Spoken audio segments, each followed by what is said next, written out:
The Presidential Commission of Inquiry will have a special sitting on the 2nd of November, which is on Thursday this week. Newsfirst.lk joins us now from the newsroom with some of the key revelations that were made at the Presidential Commission.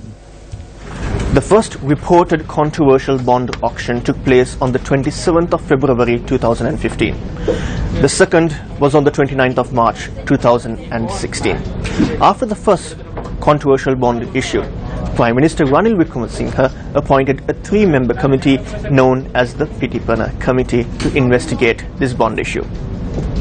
As public outcry continued, two COPE investigations were launched. The first COPE could not release its report because Parliament was adjourned, and there was controversy surrounding the second as the footnotes attached to it raised more questions. Thereafter, in February this year, President Maithripala Sirisena appointed the Presidential Commission of Inquiry to inquire into the bond issue as public outcry continued. Tonight, we take a look at 13 key revelations that were made at the Presidential Commission of Inquiry.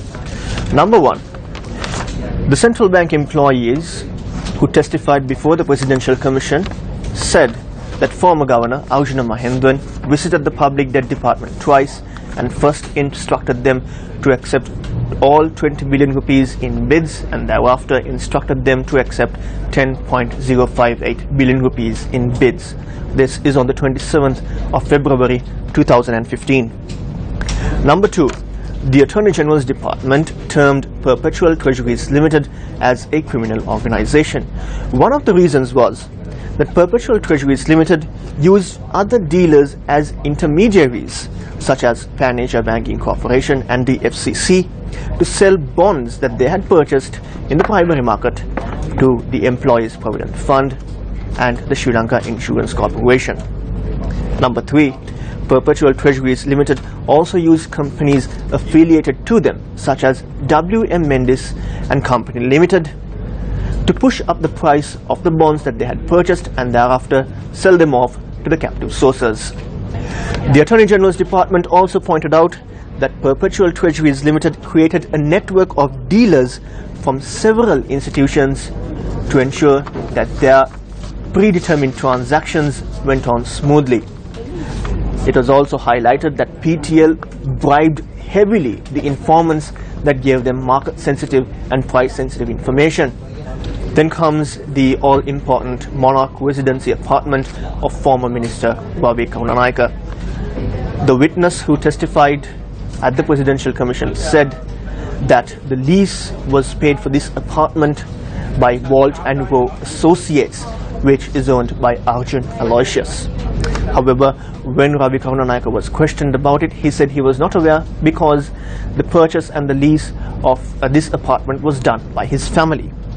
Before the 29th of March 2016 and 31st of March 2016 auctions, former Finance Minister Ravi Karunanayake had summoned the heads of the state banks and instructed them to bid low at those auctions.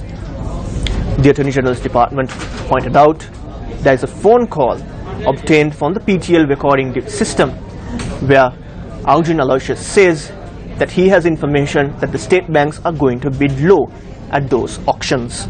It must also be mentioned that for the first time, the Criminal Investigations Department conducted a digital forensic investigation onto the mobile devices that were secured from Arjun Aloysius, Arjuna Mahendran, as well as Steve Samuel, the personal assistant to Arjun Aloysius.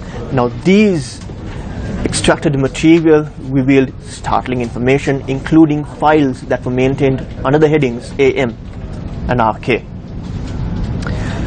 Two powerful ministers from the government, Kabir Hashim and Malik Samaravikrama, testified before the Commission. Prime Minister Ranil Wickremesinghe was sent a questionnaire by the Commission and he has responded to it. We not only do not know the Prime Minister's answers, we don't even know what the questions were. The Presidential Commission will have a special sitting on Thursday, where we believe more vital information will be revealed.